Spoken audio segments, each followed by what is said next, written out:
evitar en algún momento, en Fuente de la Vida Eterna, utilizar el término que lograste rescatar. Porque yo no puedo decir que soy un bautista reformado y decir que Cristo logró rescatar. Hay una diferencia entre lograr rescatar y rescatar eficazmente. Cuando decimos que logró rescatar es porque la redención es potencial. O sea, Cristo salvó los que Él pudo salvar. Y la pregunta es, ¿Cristo salvó los que Él pudo salvar? ¿O salvó los que Él quiso salvar y los que el Padre le dio? Entonces ahí hay una diferencia, ¿eh? Entonces tenemos que ser reflexivos. Entonces como que yo no sé si los que estuvieron conmigo también en algún momento... ¿Por qué? Porque ya hemos reflexionado en eso. Así debemos acercarnos. Hermano, ¿será que, o pastor, o hermano Ricardo, los que están aquí, ¿será que este himno sí encaja respecto a la adoración? No respecto a, ¿le gusta? Porque eso no tiene nada que ver con gustos. Recuerden que no es estética la adoración, aunque intencionalmente, ¿no? Porque cuando nosotros estamos entonando o adorando, se vuelve estética. ¡Wow! Y no han ustedes entrado, por ejemplo, el domingo, aquí yo escucho la iglesia entonar y digo, ¡wow! ¿Cómo se escucha de hermoso? Es estética porque es ordenada, pero no es estética porque es intencional, como la música secular o mundana, ¿no? Vamos a que todo salga bien, la coreografía, y vamos a que no salgan esos gallitos y todo este tipo de situaciones. Perdónenme si puedo utilizar, ustedes saben que a veces soy un poco histriónico para enseñar, que de pronto salgan esos, no, a veces nos preocupamos por eso, pero no nos preocupamos obviamente por lo más importante, el contenido. Entonces cuando Pablo da esta doxología, Pablo no está en el vacío, Pablo está en la reflexión teológica, Pablo está pensando en Dios. No está pensando en aquellos elegidos que el Padre quiso salvar. No. Él está pensando en la justicia. Él está pensando en el conocimiento de Dios. ¿En qué más está pensando? En los caminos de Dios, en la forma en que Él opera. Y luego sigue diciendo, después llega la reflexión de la siguiente manera. Porque, ¿quién entendió la mente del Señor? Una pregunta retórica. Bueno, ahí hay una serie de preguntas retóricas. ¿Quién la entendió? De acuerdo a lo que Pablo dice. ¿Por qué del que quiere tiene misericordia y del que quiere endurecer, endurece? ¿Por qué? ¿Por qué entonces, si Dios nos elige, por qué nos elige y a uno sí y a otro no? Entonces, ¿por qué a los que no los inculpa o los llama a orden o les dice? ¿Eso es injusto? Entonces, ahí es donde viene nuestra mente. ¿Por qué los inculpa? Eso lo dice Pablo en Romanos 9, ¿no lo han leído? Entonces, Pablo aquí está recopilando todo eso y dice, wow, este es nuestro Dios. ¿Quién conoce la mente de Dios? ¿Quién fue su consejero? Señor, pobrecito, es que él es buena gente, ¿por qué no lo escoges? Tú prometiste en el pacto antiguo salvar a tu pueblo, sí, pero no a todos. Y dice, ¿o quién le dio primero para que fuese recompensado? Entonces hay dos porqués allí, ¿no? Dos partículas gramaticales. ¿Por qué? Y un sinnúmero de preguntas y luego dice, no hay respuesta, sino dice, porque por él, porque de él, por él y para él son todas las cosas. Pare de contar. Es que allí es donde debemos reflexionar. Sí, en cómo Dios opera, nosotros estamos llamados no a explicar las obras de Dios, sino a creer en las obras de Dios. Y hay cosas que no podemos explicar, pues entonces simplemente honremos a Dios. Honremos a Dios. Entonces dije que nos íbamos a concentrar en el de Él, por Él y para Él, ¿no? Entonces el canto comienza ¿con quién? Con Dios. Con Dios. Y aquí no es qué sentimos, sino quién es Dios. Y así es en el canto. No es lo que sentimos, sino quién es Dios. Yo no sé si recuerdan muchos esos coritos. Yo recuerdo mucho un corito que me enseñaron hace muchos años. Espíritu de Dios, desciende sobre mí, dame más poder para arriba, y no para abajo, subiendo, bajando y no bajando. Y eso se prendía.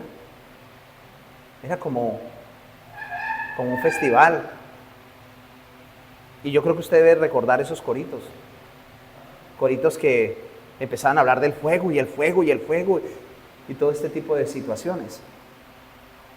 No se reflexionaba sobre qué es Dios o quién es Dios, sino que se entraba más bien en un tipo de frenesí. Yo lo dije la exposición pasada. Pero la pregunta es, ¿cuál es el problema actual del canto congregacional en el evangelicalismo moderno? ¿Cuál es el problema? El problema en el canto actual, el problema actual, perdón, del canto congregacional en el evangelicalismo es que se enfoca en lo que se siente y no en lo que se cree. No hay reflexión. No hay reflexión. Ahora, ¿por qué utilicé este pasaje? No lo utilizó Waldron. Lo estaba utilizando, ¿por qué? Porque es que esto es una expresión de alabanza, un cántico de alabanza, reflexivo. Sí, él expresa el sentimiento, pero desde una reflexión teológica. Él tiene admiración. Él tiene admiración. Entonces el problema hoy de la iglesia evangélica o de la iglesia cristiana en su aspecto general es que se enfoca en lo que se siente y no en lo que se cree. Y nosotros no adoramos sentimientos. ¿Es así o no es así? No adoramos sentimientos, sino un ser. Y es la deidad, es el trino Dios. ¿Y esto por qué lo digo? Y vuelvo otra vez a reiterarlo de otra manera, como lo dije en exposiciones pasadas. Porque uno escucha a personas salir del culto diciendo que no sintieron nada y que se van vacíos. Es que yo no sentí nada. Yo no sé si le llegó a pasar. Hoy el grupo de alabanza estuvo como frío. Porque los ritmos son los que mueven. En algún momento vamos a hablar de la música. Bueno, yo no soy músico, pero estudiando un poco, uno se empapa de aspectos musicales. Y aquí hay músicos que me van a ayudar cuando estés poniendo acerca de la música. Porque una cosa es el canto, aunque está relacionado, porque el canto es musical, ¿no? En el canto está involucrada la música. Oh Dios eterno, tu misericordia. Bueno, ¿y de dónde sale eso? De algo que se llama cuerdas vocales. Entonces, si hay cuerdas, hay sonidos.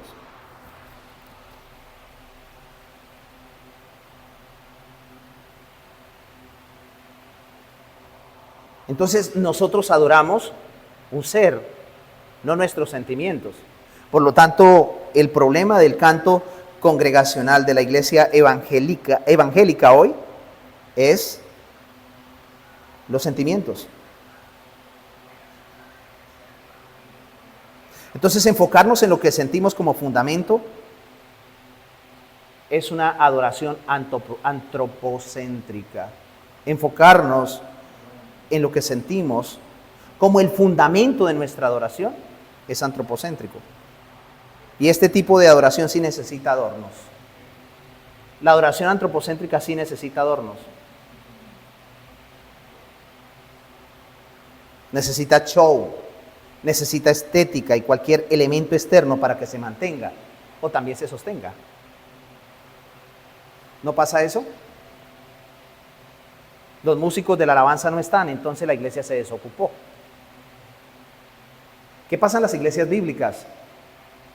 Si el predicador no es bíblico, el expositor no es bíblico y se concentra en la exposición del texto, la iglesia se desocupa. Porque no tenemos grupo de alabanza, porque el grupo de alabanza es toda la iglesia. Ahora, con esto hago claridad que no estoy en contra de que podamos tener una sinfónica dentro de la iglesia, pero no como algo estético, sino como algo circunstancial. Bueno, no como el fundamento de la adoración. Me explico, cuando yo hablo de circunstancial, ¿saben a qué me estoy refiriendo, no? Como esto es algo circunstancial. O sea, no es lo que nos mueve, no es lo que nos motiva. Entonces, si está el grupo que toca los instrumentos y que hay una coral, eso es algo circunstancial. El día que no esté, pues la iglesia sigue cantando, esté o no esté. Pero la iglesia va a estar involucrada porque hay iglesias que tienen corales y son muy bonitas. Hay iglesias que tienen unos que cantan el violín, unos que tocan el violín, los otros que tocan la guitarra, bueno, etcétera. Y bueno, suena muy bien. Pero ese no es el centro. Que lleguen, wow. Ustedes no han notado qué músicos que hay en ese lugar. Qué instrumentos que tienen. Y van y miran y el púlpito es así de pequeño. Una gran banda musical donde la centralidad es la música, la estética y el entretenimiento, pero no la adoración a Dios genuina, que viene con los cánticos de la congregación y la proclamación de la palabra de Dios. Entonces, para que se sostenga, pues obviamente se requiere show, se requiere estética, se requiere preparación y afinación. Aquí cualquiera de ustedes, bueno, no, corrijo, cualquiera no.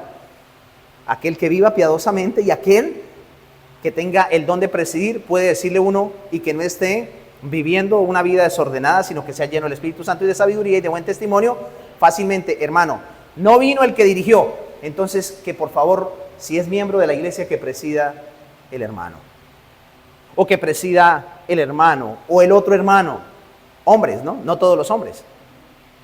Ya saben ustedes muy bien que nosotros no ponemos mujeres en la adoración, en la dirección para la adoración pública. Pero cualquier hombre lo puede hacer. No, es que ese no canta bien. ¿Estamos buscando un artista?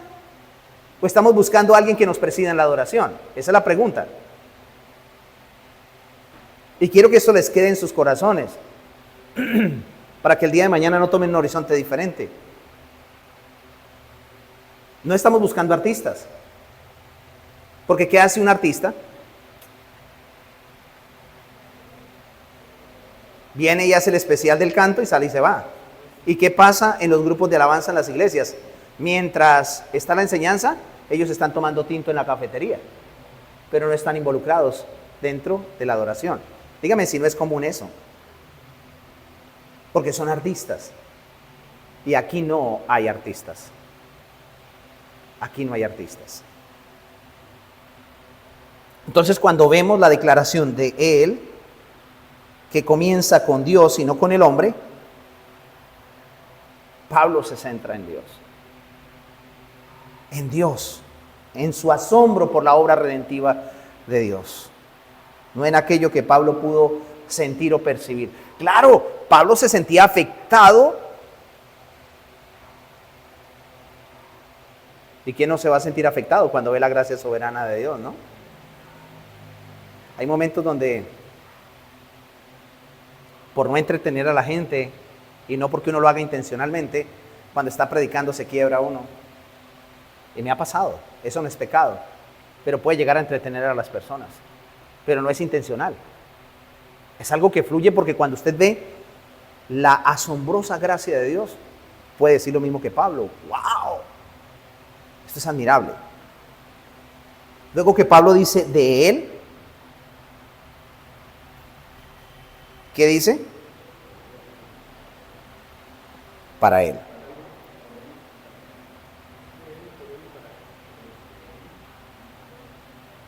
Y qué interesante porque dice de él y por él. ¿Entienden qué significa el por él para no detenernos tanto tiempo? ¿Qué implicaría el por él? O sea, Dios es el causante de todo, de la admiración, de la adoración. Dios es el causante. Y vuelve a centrarse en Dios.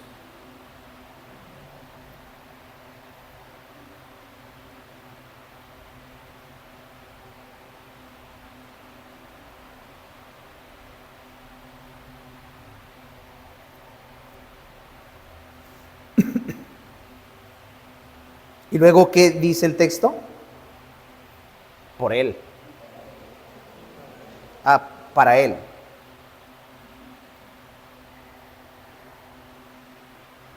Entonces, cuando Pablo habla del por él, nos habla de que el canto depende del poder de Dios. Entonces, la congregación no se reúne para generar atmósfera, sino para responder a la obra continua de Dios. ¿Qué dice Hechos 17:28? Porque en Él vivimos y nos movemos y somos. Es en Él. Él es como el eje, ¿no? Entonces cada voz que canta existe porque Dios la sostiene.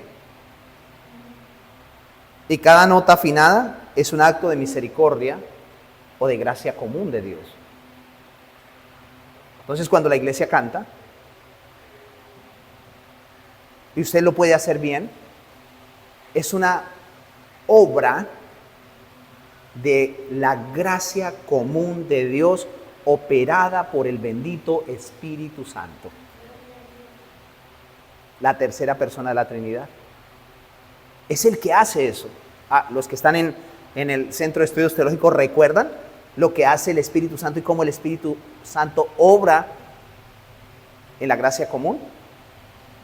Así como hay dones extraordinarios y dones espirituales, también el cántico, aunque no tiene nada que ver con la parte de los dones funcionales o espirituales, es lo que la gente llama talentos, es una obra de la gracia común, operada por el Espíritu Santo.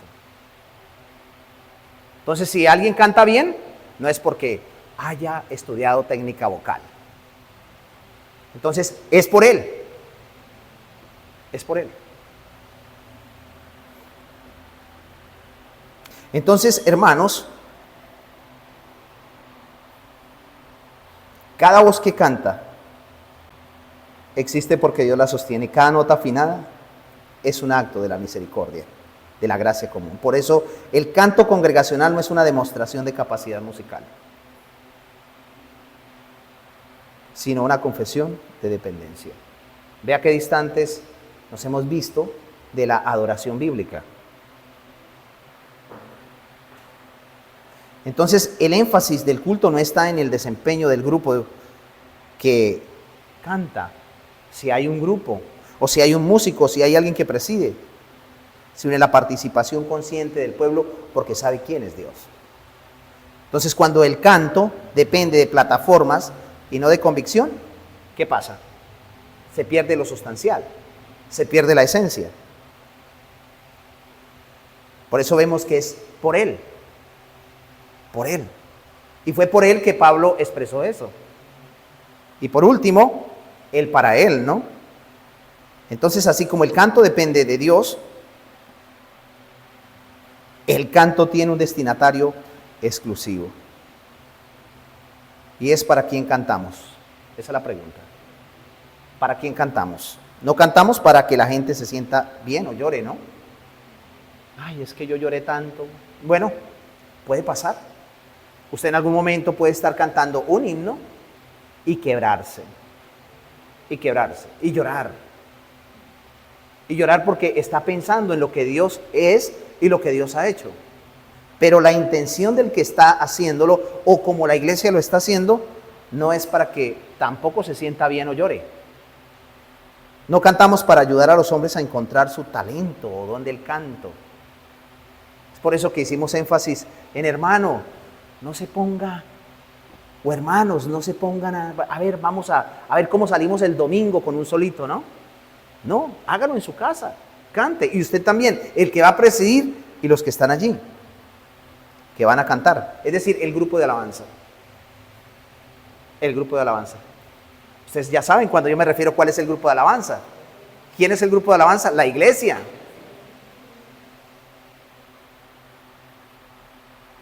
Entonces no cantamos para ayudar porque no somos unos cazatalentos. A ver, como que sí sirve, ¿no? Muchos músicos mundanos salieron de las iglesias. Se dice que el Puma salió del grupo de alabanza de una iglesia. Elvis Presley. Uy, la hermana ya se puso más rockera, ¿no? Pero es cierto. No se sienta penada, hermano. Es verdad. Sí, estos hombres, lo que dice la hermana Balbina, el Puma, porque también me enteré, también sabía de Elvis Presley, que salen como del grupo de alabanza. Bueno, no sabía si Michael Jackson también. Pero vea, es eso. Porque hay un entretenimiento. O sea, esa persona que estaba al frente no tenía el propósito de adorar a Dios, sino más bien que alguien lo aplaudiera. Y ese era su escenario principal. Qué vergüenza que un día estuvieron allí y hoy están en el mundo. Entonces, por eso, aquí no tenemos figuras principales. Es Él. Pastor, me tocó irme para otra iglesia porque es que yo sé que mi niño, desde pequeño, tiene la habilidad de cantar, pero es que en esa iglesia no los dejan. Es que si los dejaran hacer algo, los jóvenes estarían más comprometidos con el Señor. Perdón. Es que no es hacer. Es que primero tiene que ser para poder hacer. Bueno, a veces pasa eso. Entonces no cantamos para la congregación, ¿o sí? No cantamos para nosotros mismos. ¿Para quién cantamos entonces? Para Él. Y Pablo lo está diciendo. Lo que está exclamando es para Él, para Dios. Por lo tanto, el canto congregacional es un acto de entrega. Escuchen bien, el canto congregacional es un acto de entrega, no de consumo. El canto congregacional es un acto de entrega, no de consumo. La iglesia moderna corre el riesgo de evaluar la música como si fuera un producto, ¿no? De hecho, miren cómo se venden. Vástago Music, Oción o Canción Music. Y así sucesivamente. Porque evalúan la música como si fuera un producto, como algo de consumo. Es que estoy haciendo una composición. Bueno, hoy ya no se habla de long play, ¿no? Antes se hablaba de long play. ¿Sí? A ver cómo me va. Y llegaban a las iglesias a promocionar sus canciones. Y toda la iglesia cantaba y compraban. Hay que apoyar el ministerio. No es correcto.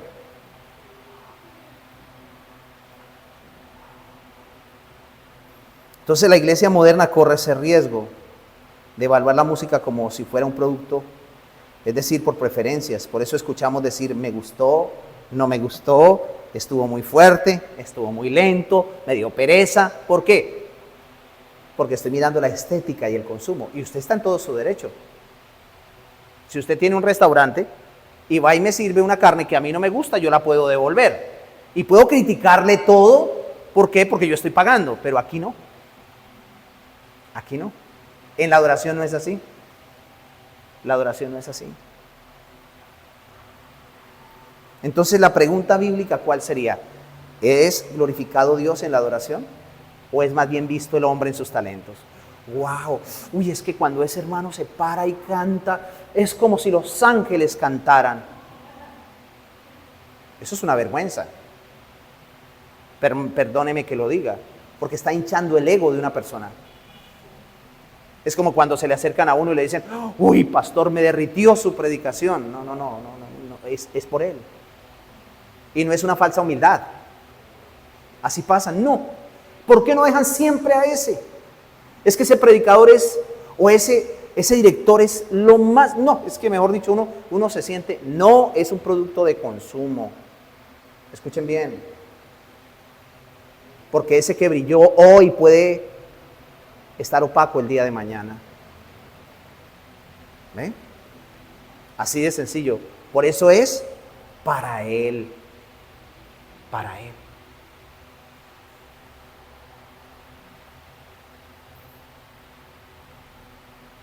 La pregunta es, ¿quién entonces sería el público principal?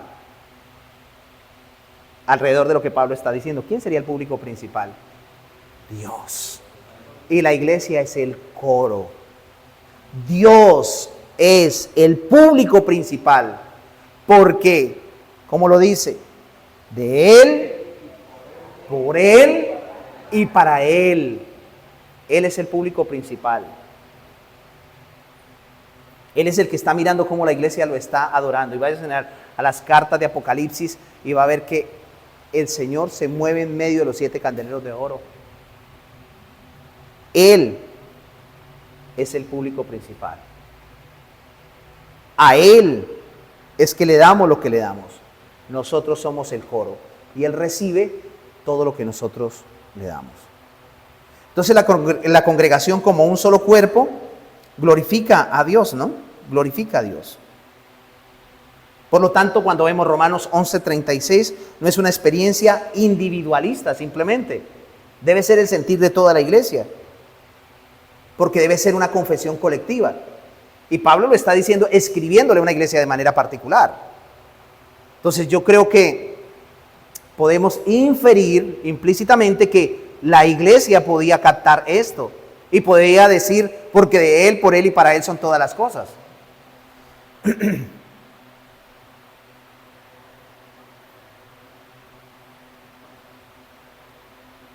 Y qué interesante, porque si miramos el desarrollo progresivo del texto, expresa unidad teológica.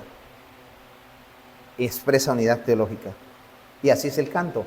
El canto congregacional expresa eso.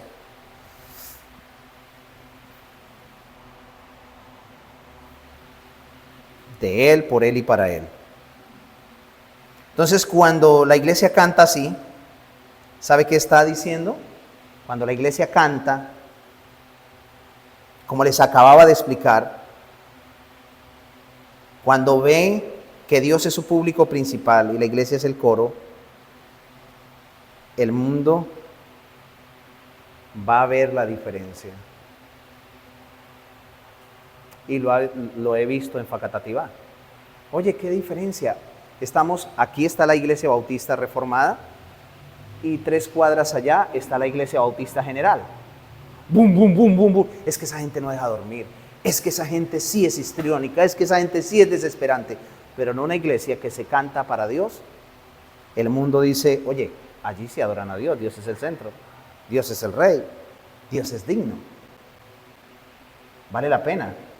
Porque se está proclamando. Ay, yo llegué a la iglesia porque escuché cantar himnos. Ah, bueno, cuando es bíblica la adoración es válido. Ay, yo me convertí porque escuché un himno y ese himno era un himno bíblico. Lo utilizó Dios para transformar mi vida. Eso es válido. Pero cuando es solamente sensacionalismo y teatrismo, nah.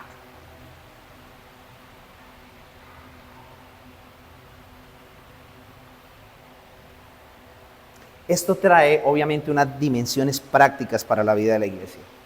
Es decir, algo práctico, algo que nos ayude. En primer lugar, ¿qué debemos hacer al respecto? Primero, seleccionar cantos que comiencen con Dios, no con el hombre. Importante eso. Seleccionar himnos que empiecen con Dios y no con el hombre. Algo práctico que hacer, ¿no? En segundo lugar, priorizar letras saturadas de los atributos de Dios. Eso es algo práctico. En tercer lugar, enseñar a la congregación a cantar de manera consciente. Enseñar a la congregación que cantar es un acto de adoración consciente, no un calentamiento previo al sermón. A ver, vamos a calentarnos, a ver, porque cuando cantamos entonces nuestro corazón está preparado para recibir el sermón. No, es que ya ustedes fueron los que predicaron. Sí, proclamaron, pero luego van a escuchar el sermón. No como, a ver, ya estamos calienticos para escuchar la predicación. Eso se enseñó. Waldron dice que no es así. Ahora, ¿es correcto? Sí, claro, es correcto. Porque no estamos, a ver, ya estamos con fuego. Y hay muchos que están con fuego en los cánticos y hasta hacen el grito de júbilo y el trencito y se dan 3, 4 vueltas y en el sermón están totalmente fundidos por el sueño. Ahora, no porque estén enfermos, porque es un mal hábito. Es lamentable ver que un cristiano no disfrute ni la adoración ni la exposición de las Escrituras. Entonces la adoración es el cantar es un acto de adoración consciente, no un calentamiento previo al sermón. Otro aspecto práctico, modelar de manera reverencial. Hasta la postura, la atención y la participación. Es importante. Entonces ya hemos visto respecto a que el canto como alabanza ofrece gloria al Dios Trino y específicamente se concentra en el Padre. Y ahora vamos a ver Hebreos 13:15, porque no solamente se concentra en el Padre, sino que también se concentra en el Hijo, porque es el Dios Trino al cual adoramos. Hebreos 13:15, ¿qué dice? Quiero que lo lean todos conmigo.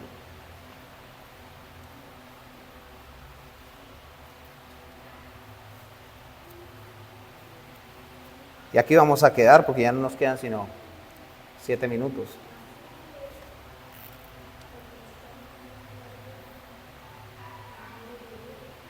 (13:15) Claro que sí. Vea lo que dice el texto. Así que ofrezcamos siempre a Dios por medio de Él. ¿Por medio de quién? Cristo. Implícitamente Cristo. Ofrezcamos a Dios por medio de Cristo sacrificio de alabanza, es decir, fruto de labios que confiesen su nombre. Entonces la alabanza es al Dios Trino. Ya vimos al Padre, ahora vamos a ver al Hijo.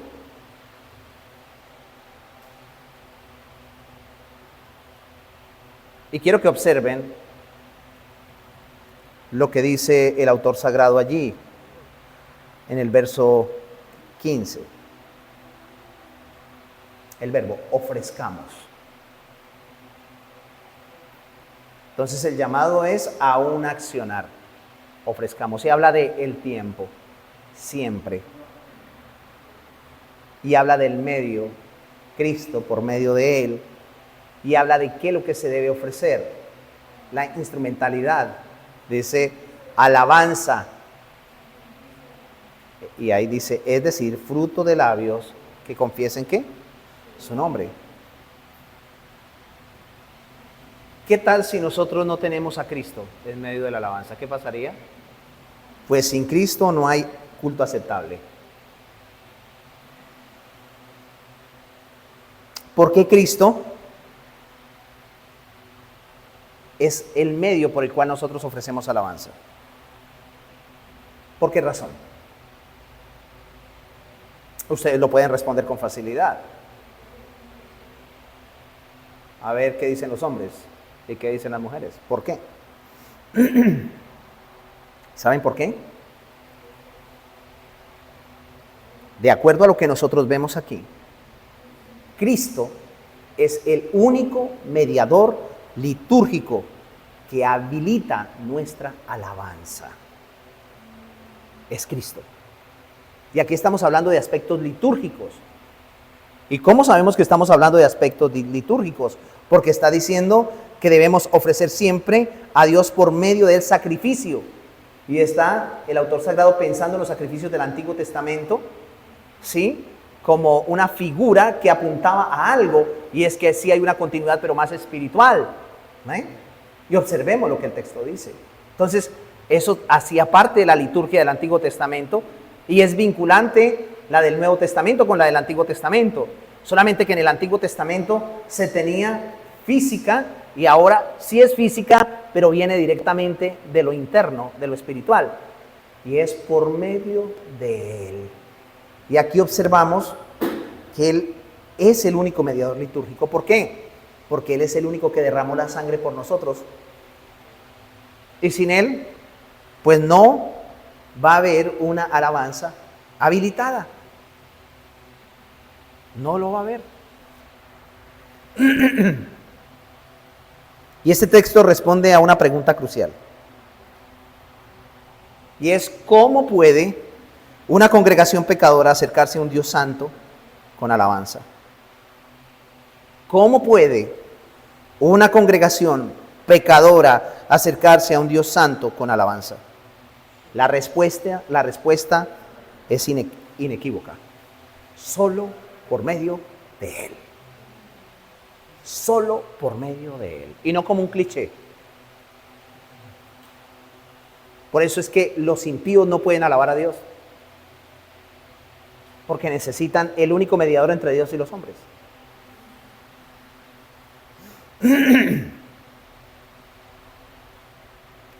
Es por eso que podemos acercarnos a un Dios perfecto, a un Dios santo, por medio de Cristo. Entonces podemos decir que el canto congregacional no es posible porque la iglesia sea digna. Porque ninguno de los que estamos aquí somos dignos. El canto congregacional no es posible porque la iglesia sea digna o porque cada uno de nosotros seamos dignos, sino porque Cristo es suficiente. Por eso. Porque Él es suficiente. No hay otra cosa. No hay otro ser. No hay otra persona. Cristo es suficiente. Y cuando la iglesia canta por medio de Él, es suficiente para el Padre. Respecto a esto, podemos ver algo aquí. El lenguaje sacrificial y su cumplimiento en Cristo. Hebreo fue escrito a quienes, a creyentes familiarizados con el sistema levítico, ¿no? Todos los destinatarios que fueron los receptores de la carta estaban familiarizados con el sistema levítico. Sacerdotes, altares, sacrificios, sangre, etcétera. Todo ese sistema apuntaba a una mayor realidad. ¿Y cuál era la mayor realidad? Cristo. Por lo tanto, toda nuestra adoración es federal. Bueno, toda nuestra adoración es federal.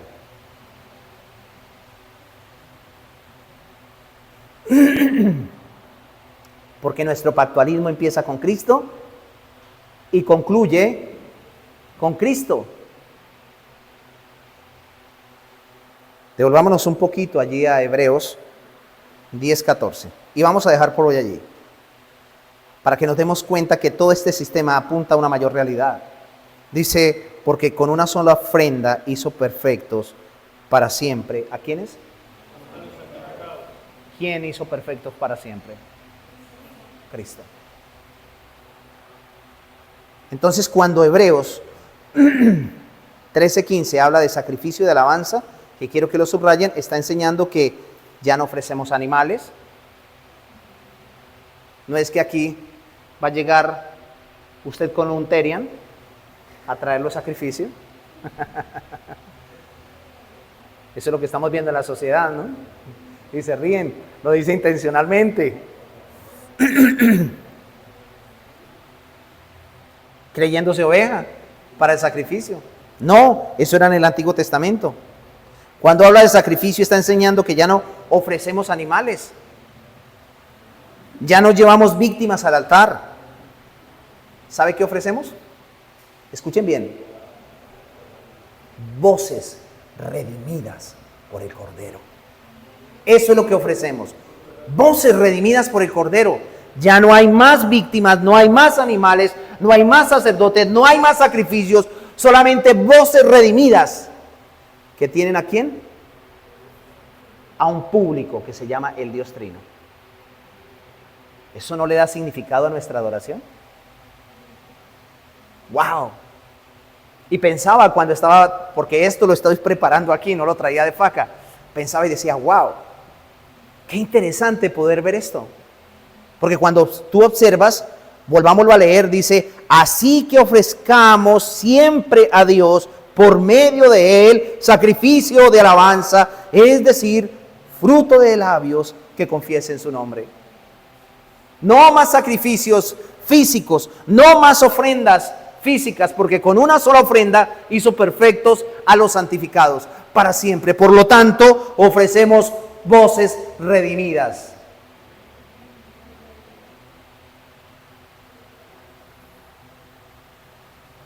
Entonces eso nos lleva a pensar que ese nuevo sacrificio, ese sacrificio del nuevo pacto que ofrece la iglesia cada vez que se reúne, requiere mediación. Por eso dice, por medio de él, y dentro de 8 días continuamos hablando de esto. Bueno, porque dentro de 8 días sería el último que yo estaré hablando por este mes, del principio regulador del culto cristiano. Qué bueno que terminamos con Él, con Cristo. Qué bueno, porque no se le olvide que su voz fue redimida por Él. Y que usted ya no trae un novillo, no trae unos palominos, trae su voz para ofrecerle sacrificio a Él, porque por Él, de Él, por Él y para Él son todas las cosas, y a Él sea la gloria por los siglos. Amén. Póngase en el pie y oremos. Padre, damos gracias porque tú eres bondadoso, porque tú, Señor, nos has instruido y nos has enseñado sobre el canto congregacional. Gracias porque nos das luz, nos animas, nos bendices con tu palabra y nos enseñas cómo es la adoración. Ayúdanos a siempre permanecer fieles y firmes ante lo que nos has enseñado.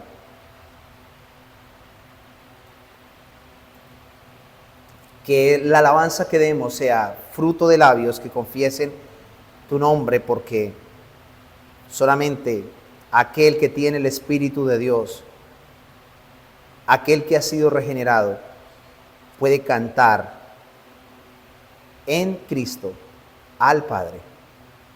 Oro, Señor, para que lleves a mis hermanos hacia sus casas y guardes sus vidas y los cuides. Que podamos tener una muy buena noche y un buen descanso.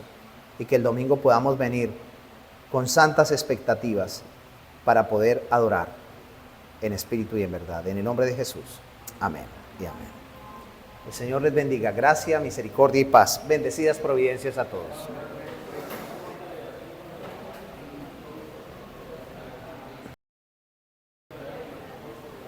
¿Se fue el internet? ¿Y no se pudo grabar más? Yo tengo el audio, yo sí.